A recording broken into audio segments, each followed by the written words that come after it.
Então, o pastor Márcio nos convocou naquela chamada telefônica dizendo: eu quero que vocês ocupem o horário das 18 horas nestes 70 dias. A nossa igreja, Lagoinha, estava experimentando um grande avivamento. Nós estávamos tendo, naquela época, uma entrada de cerca de 500 pessoas por batismo e transferência na nossa igreja por semana. Cerca de 2.000 pessoas por mês. Nós passamos de 5.000 membros para 20.000 membros em 2 anos. Foi algo extraordinário, algo sobrenatural. Pastor Márcio fazia votos diante do Senhor e a igreja ia crescendo e se multiplicando. E ele disse: vamos fazer então 70 dias de relógio de oração. Paulo disse: que bom, Márcio, estaremos prontos, conte conosco. Mas quando ele desligou o telefone, ele começou a dizer: Anjinho, não é possível que uma igreja tão grande como a Lagoinha, com 20.000 membros, não tenha oração sem cessar, esse relógio funcionando dia e noite, como a vida normal da igreja. Eu disse: Paulo, é tão difícil. Você vê, o Márcio está colocando os pastores nos horários porque ele sabe que vai ter furo. Ele sabe que as pessoas não vão conseguir cumprir seus horários, estar ali dia e noite em todos os horários. Por isso que ele está colocando as pessoas, os pastores.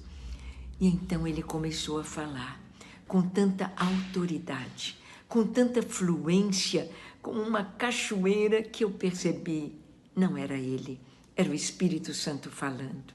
Corri, peguei papel e lápis e comecei a anotar tudo que ele dizia. E Deus trouxe ali naquele 1º de janeiro de 2003, Deus trouxe toda a logística deste ministério. Toda essa logística Deus trouxe naquele dia. Ele disse com toda a autoridade: não, Deus está levantando sobre a terra um grande e poderoso exército, um exército de homens e de mulheres que vão orar dia e noite, estarão orando dia e noite, até a vinda de Jesus. Não apenas 70 dias, não 7 meses, não 7 anos, mas até Jesus voltar. E vão estar orando em santidade na presença do Senhor. Não orando pelos seus propósitos, pelos seus pedidos pessoais, mas orando pela igreja, preparando a igreja para a vinda de Jesus. Homens e mulheres vão orar num lugar separado na igreja, uma sala preparada com carinho, que vai se chamar Torre de Oração. Ali eles vão se revezar individualmente. A cada hora entrará um intercessor ali naquela sala, que vai se chamar Torre de Oração. E para entrar naquela sala, vão descalçar os seus pés. Vão entrar descalços, como o sacerdote oficiava na presença do Senhor, diante da Arca da Aliança, descalço. Assim como os sacerdotes ministravam descalços no lugar santo, estes intercessores vão entrar na torre de oração. E este exército vai começar com 300 guerreiros.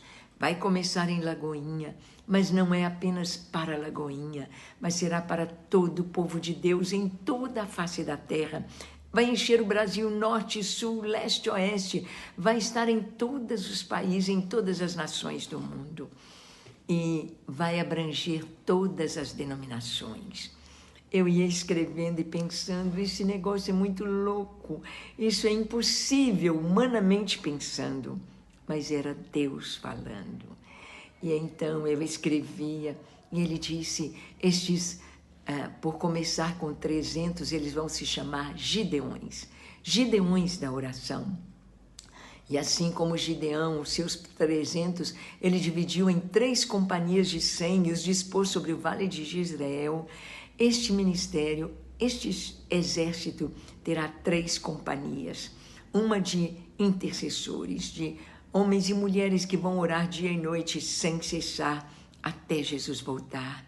Uma de adoradores, uma torre de adoração, onde eles vão se revezar de hora em hora, adorando ao Senhor por seus atributos perfeitos, até Jesus voltar. E uma companhia de pregadores da palavra, missionários que irão pelas nações, dando treinamento, ensinando, serão os gideões da pregação da palavra. Estarão preparando a igreja, preparando as nações para a volta de Jesus. Eu escrevia e pensava, é impossível imaginar algo que abrange todas as denominações, algo internacional. Como assim? Como assim?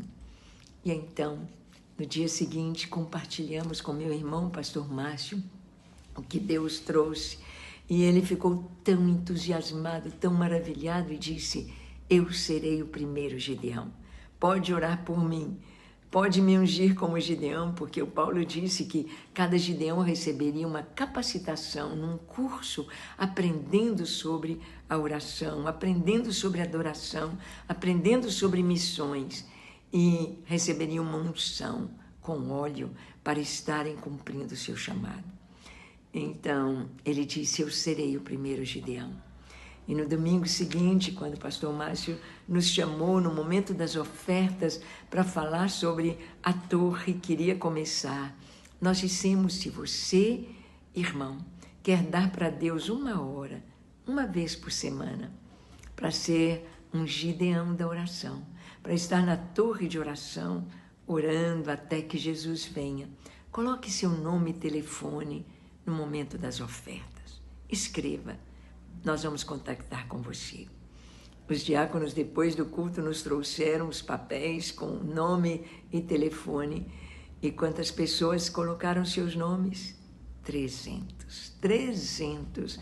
Os primeiros 300 ali estavam, escolhidos por Deus, separados pelo Senhor. Fizemos entrevista com estes 300. Eu entrevistava as mulheres, o Paulo entrevistava os homens. E o Paulo pediu mais um sinal. Senhor, se é mesmo o Senhor que está neste negócio, eu quero mais um sinal, porque isso é muito doido, é impossível. O sinal é que sempre que a gente chama para orar, vem mais mulheres do que homens. E se é o Senhor, se é de ti, que tenha mais homens do que mulheres entre esses 300. Separamos as fichas e contamos. Tinha 147 mulheres e 151 homens, exatamente como ele pedira ao Senhor, exatamente o sinal que Deus estava nos dando. Começamos no dia 1º de abril de 2003, a primeira Torre dos Gideões. E aí estamos orando sem cessar, desde esta data, aguardando a vinda do Senhor com oração dia e noite. E você é convidado a estar conosco, a ser um Gideão também. Venha fazer parte. Talvez a sua igreja ainda não tenha a torre, mas você pode ser um Gideão avulso. Entre em contato conosco, olhe isso no nosso site e vamos em frente, preparando a igreja para a vinda de Jesus. Amém? Vamos orar. Pai, obrigada por este momento precioso. Que a tua bênção seja sobre a vida de cada pessoa que assiste este vídeo, que o Senhor derrame a tua graça, que o Senhor fale ao coração, que o Senhor chame os teus guerreiros para preparar a vinda de Jesus.